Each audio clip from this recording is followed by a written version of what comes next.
නිදානයක් උඩ හංගාපන ජාතියක්.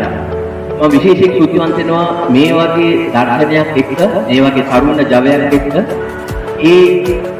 අපේ නැති වෙච්ච අපේ අභ්‍යන්තරයේ ඉන්න මේ මිනිසයා එළියට ගන්න ඒ ධර්ම වෑයම වචනයකින් හරි ඔබ සමග බෙදාගෙන මේ රට ගොඩ ගන්න මෙන්න ඩීඑස්එන් කුමාරවරු. රතු කොළ නිල් පාට නෙමෙයි මෙන්න ඩීඑස්එන් කුමාරවරු. තමන් ගන්න ඒ අත්දැකීම අත්‍තරම අපි දුක් වෙනවා අපේ හොඳ කාලේ අපි රටට අපි යමක් කරගන්න හම්බුනේ නැහැ. නමුත් දැන් තීරණය කළා තියෙනවා අපි රටෙන් යමක් ගත්තා ඒදී අපි නැවත දුන්නේ නැත්නම් අපි අත්‍තරම නිගන්නවා වගේ මෙතන ණයකාරයෝ වගේ මේ ලෝකෙන් යන්නේ. නමුත් ඒ දේ නැති කරන්න නැවත අවස්ථාවක් දුන්නේ එක කියන්නේ. මම අත්‍තරම යන්නේ විදිය 4 වෙනිද යන්නේ විදියේ නමුත් මම තව දවසක් එක් කරගත්තා. මෙතුමත් එක්ක මම එක දවසක් මම කවදාකවත් බලාපොරොත්තු වෙන්නේ ඒ වගේ මේ එක්ස්පීරියන්ස් එකක්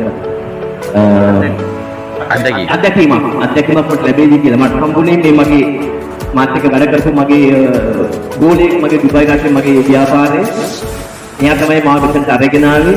මම කියනවා අනිවාර්යෙන් එන්න ඔයගලගේ ජීවිත වෙනස් වෙනවා. අනිවාර්යෙන් එන්න ඔයගලගේ චින්තනය වෙනස් වෙනවා. අපිට ලෝකය හදන්න බෑ.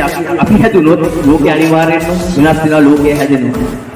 ඒ දර්ශනය අපි දැක්කා. ඒ වචනේ අපි දැක්කා. ඒ පොඩි මල් පොහොට්ටුව අපි දැක්කා. ඔක්කොම එකතු හදන්න පුළුවන් මේ රට. දේශපාලනයට කෑ ගහන්න එපා, බල කරන්න එපා. අපි වෙනස් වෙමු. අපි හදන්න පුළුවන් මේ ලස්සන රටක් අපිට ලැබිලා තියෙන්නේ.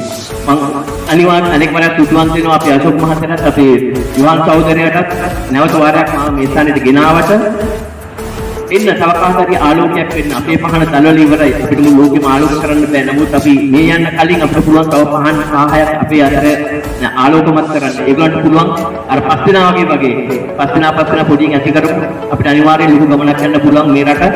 ඉස්සරහට වැඩිය වඩා අපි හිඟාකන જાතියක් ඇත්තරම. එහෙම ඉන්න ඕන જાතියක් නෙමෙයි.